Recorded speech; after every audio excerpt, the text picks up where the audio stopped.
টেপছে, ঝুল ঝাড়ছে, পাটের জাগ যেমন দুর্গন্ধ করে ওরকম ভাবে তার শরীরটা দুর্গন্ধ করছে, তো আপনার মন খারাপ হবে না? সালাহুদ্দিনকে 2 দিন 3 দিন আগে ফোন করেছি যে আমার জন্য রেডি হয়ে থাকিস, হাট এখান থেকে, তুই তোর মতন স্ত্রীকে বাড়িতে রাখা হবে না, আপনার মন খারাপ হয়ে যাবে। এর জন্য মায়েরাকে বলবো, মাগে স্বামীর জন্য যত পারবেন সাজতে সাজা জানা করে হিরোইন হয়ে থাকেন, যাতে মোবাইলের হিরোইন দেখে আপনার স্বামী আপনাকে ভুলতে না পারে, ওইগুলোকে ভুলে যায় কিন্তু আপনাকে দেখে না ভুলে। এরকম ভাবে আপনাকে স্ত্রী হয়ে থাকতে হবে বাড়িতে। কিন্তু আর মা খালারা কেমন করে সাজবে জানেন? দেওয়ারের সামনে সাজবে, দেওয়ারের যদি বিয়ে লেগে যায় ও স্বামীর দেওয়া 1000 টাকা দামের কাপড় পিন্ধে যাবে দেওয়ারের বিয়েতে, অপরকে দেখাবে কিন্তু নিজের স্বামীকে দেখাবে না। ঠিক না ঠিক ভাই? হ্যাঁ, বিয়ের বাড়ি যাবে বেড়াইতে, হদলার বাপ, মুসলমানের নাম হদলা, বদলা, পিঙ্কি, রিঙ্কি, ভল্টু, পিঙ্কি, এগুলা মুসলমানের নাম। বলছে যে হদলার বাপ, কইছে কি রে, কইছে কাল যে আমারকে ঝাঁটুর বিয়ে লেগেছে, বইরাত যাব তো কি পিন্ধে যাবো জি, ভালো যেখানটা কাপড় নেই। এই দেখেন, পুরুষের সামনে ছিঁড়া কাপড় পিন্ধে থাকবে, আর ও যাইবে বিয়ের বাড়িতেও বেড়াইতে, ম্যাডাম হয়ে যাবে। সুবহানাল্লাহ, ম্যাডাম হয়ে যাবে। এই আমার মায়েরা খালারা, বুখারী শরীফের একটা হাদিস পড়েছি, কেমন করে আপনাকে কার সামনে সাজতে হবে। আল্লাহ রাসূল সাল্লাল্লাহু আলাইহি ওয়াসাল্লাম যখন হিজরত করে মক্কা থেকে মদিনা চলে গেলেন, তো নবীজি ভাই বানিয়ে দিলেন আনসারী সাহাবী আর মক্কার সাহাবীদেরকে ভাই বানিয়ে দিলেন আনসার মুহাজিরের মধ্যে। কারণ যারা মক্কা থেকে হিজরত করে চলে গেছেন, বাড়ি ঘর ছেড়ে গেছে, গেছে না জানি, বাড়ি ঘর, বিবি বাচ্চা, মা বাপ সব ছেড়ে চলে গেছে। রাসূল বলেন, এই মদিনার সাহাবীরা শোনো, এই আনসার তোমরা শোনো, এই মুহাজিররা তোমরা হলো তোমাদের ভাই। সব সাহাবীর কথা বলবো না। তা আল্লাহর রাসূল সালমান রাদিয়াল্লাহু তাআলা আনহু আর আবু দারদা রাদিয়াল্লাহু তাআলা আনহু দুটো সাহাবীকে ভাই বানিয়ে দিলেন, তোমরা হইলে আজ থেকে ভাই। এবার কিছুদিন পর সালমান রাদিয়াল্লাহু তাআলা আনহু ভাই আবু দারদার বাড়ি বেড়াইতে গেছেন। আমরা বেড়াইতে যাই না, ভাইয়ের বাড়ি, নানার বাড়ি, উমুকের বাড়ি, তুমুকের বাড়ি বেড়াইতে যাই। তো সালমান রাদিয়াল্লাহু তাআলা আনহু ভাই আবু দারদার বাড়ি বেড়াইতে গেলেন। কখন? দিনের বেলাতে, ধরেন বেলা 12টা 1টা 2টা এরকম দিনের বেলাতে গেলেন। যখন বাড়িতে ঢুকছেন, আসসালামু আলাইকুম, আল্লাহ রাসূল বলছেন, আল্লাহ বলেন যখন বাড়িতে তুমি ঢুকবে সালাম দিয়ে তুমি ঢোকো। ওয়াপারের বাড়িতে যখন ঢুকবে ইজাজত নাও।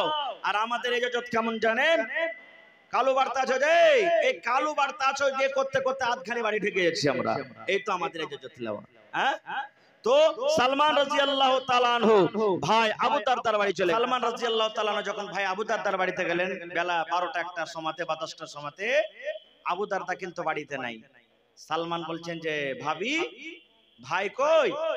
বলছে, তুমি বসো ভাই, এক্ষুনি তোমার ভাই আসতেছে, কোনো কামে গেছে। এবার তখন সালমান রাদিয়াল্লাহু তাআলা আনহু ভাবিকে বলছে, ভাবি ব্যাপার কি কিছু বুঝতে পারি না, একটা কথা জিজ্ঞাসা করব। বলছে, কি রে ভাই, কি কথা জিজ্ঞাসা করবে? এবার তখন সালমান রাদিয়াল্লাহু তাআলা আনহু বলছেন, ভাবি কি ব্যাপার কিছু বুঝতে পারি না, তোমার চুলগুলা উস্কো খুস্কো হয়ে আছে, তোমার চুলের চিরুনি করা নাই, তোমার চুলে তেল নাই, তুমি কাপড়টা যে পিন্দা আছো কাপড়টা কিন্তু নতুন নাই, ছেঁড়া কাপড়। কি ব্যাপার ভাবি জান, তুমি কেন চুলে চিরুনি করনি, তুমি চুল গালাতে তেল কেনে দাওনি, তুমি সিধা কেনে করনি, তুমি একটা সুন্দর কেন কাপড় পিন্দনি, তুমি কেন সাজা গোজা নাও, ব্যাপারটাকে কিছু বুঝতে পারি না। এ আমার মায়েরা খালারা, হাদিসটা ভালো করে শুনেন গে মা। এইবারে আবু দারদার স্ত্রী বলছেন, সালমান ভাই রে, কার জন্য সাজবো রে ভাই, কে আমার সাজন দেখবে? কার জন্য সাজবো আমি, কে আমার সাজন দেখবে? সালমান বলছেন, কেন আমার ভাই তোমার সাজন দেখবে?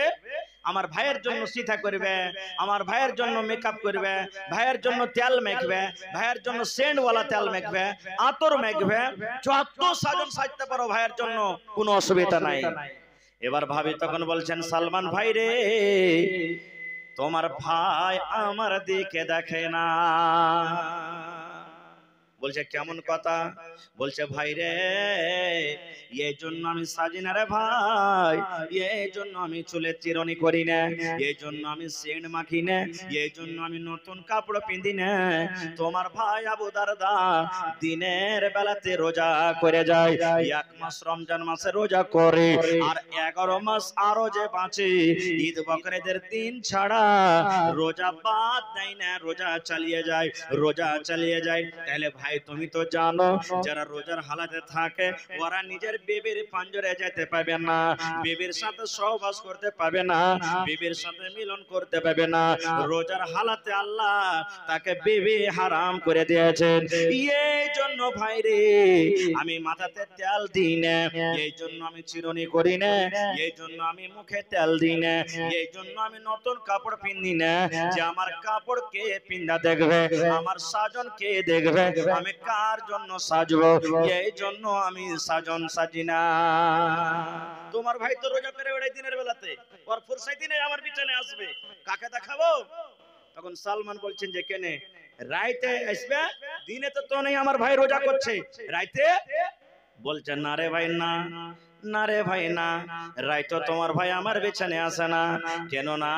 ইশারের নামাজের পর তোমার ভাই মসজিদে চলে যায়, আল্লাহর ঘর মসজিদে চলে যায়, নফল নামাজ পড়ে তাহাজ্জুদ পড়ে পড়ে পড়ে পড়ে রাতটা কাটিয়ে দেয়, আমার বিছানে আসে না। আমি কার জন্য সাজবো? ভাই রে দিনের বেলাতে রোজা করি, রোজার হালাতে আমার কাছে আসে না, আর রাতের বেলাতে তাহাজ্জুদ পড়ে পড়ে পড়ে পড়ে রাতটা কাটিয়ে দেয়, আর রাতের বেলাতে তাহাজ্জুদের কারণে আমার বিছানে রাতের বেলাতে আসে না। তাইলে রাত দিন আমার এমনি কেটে যায়, কার জন্য আমি সাজন সাজবো? কার জন্য সাজন সাজবো? সুবহানাল্লাহ। তখন সালমান বলছেন এটাই কথা না? তো হ্যাঁ, ঠিক আছে, কথাবার্তা হয়ে গেল। এরই মধ্যে আবু দারদা বাড়িতে চলে আসছেন, আসার পর ভাইয়ের সাথে সালাম মুসাফা হইলো। সালাম মুসাফা হতেন স্ত্রীকে বলছেন আরে ভাই এসেছে, সালমান খেতে দাও না। বলছে খাইতে দিয়েছি, কিন্তু তুমি বাড়িতে ছিল না ওই লাগে খাইনি। বলছে ভাই আসবে তখন খাবো, দিয়ে দে তাড়াতাড়ি করে ভাইকে খাইতে দিয়েছি। বলছে ভাই সালমান খাও, ভাই তুমি খানা খাও। এবার সালমান বলছেন ভাই রে আবু দারদা ভাই তুমি আমার সাথে আইছো, তোমাকেও খানা খাইতে হবে। বলছে ভাই আবু দারদা বলছেন সালমান রে তোমার সাথে আমি খানা খেতে পারবো না ভাই রে, খানা খাবো না। বলছে কেন খাইবে না? বলছে আমি রোজা করেছি, রোজার হালাতে আছি ভাই রে, এই জন্য তোমার সাথে আমি খানা খাবো না। এবার সালমান বলছেন কেমন রোজা করেছো? বলছে নফল রোজা করেছি। বলছে নফল রোজার হালাতে আছি। এবার সালমান বলছেন তুমি রোজা ছেড়ে দাও, রোজাকে ভেঙে দাও, নফল রোজা ভেঙে দিয়ে তুমি আমার সাথে খানা খাও। সালমান বলছেন তুমি আমার সাথে খানা খাও।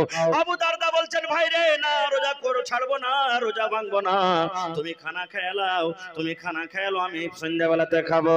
এবার সালমান বলছেন আবু দারদা তোমার বাড়িতে মেহমান এসেছে ভাই রে, যদি তুমি আমার সাথে খানা না খাও আমি সালমান তোমার বাড়িতে আমি খানা খাবো না। বলছে তাহলে আমিও খাবো না, থাকো তুমি, তুমি না খাবে তো আমিও খাবো না। হাদিসের কথা ভাই কোনো গল্প কেসা কাহিনী নয়।